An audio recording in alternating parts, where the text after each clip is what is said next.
Ngayon tuturuan ko kayo paano gumawa ng text voice with audio record. Una pumunta muna sa Play Store at i-download itong app na to.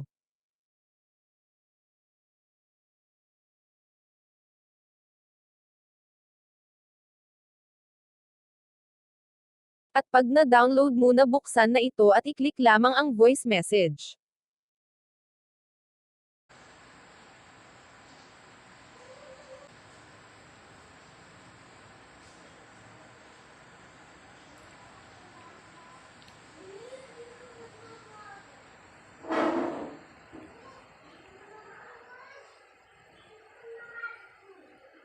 Kamusta ka na po?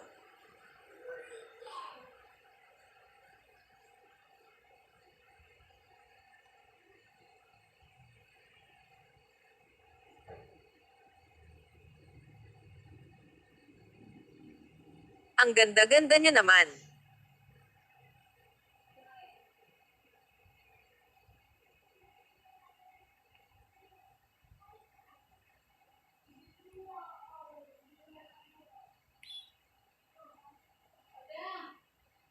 Mukhang okay naman tong app na to.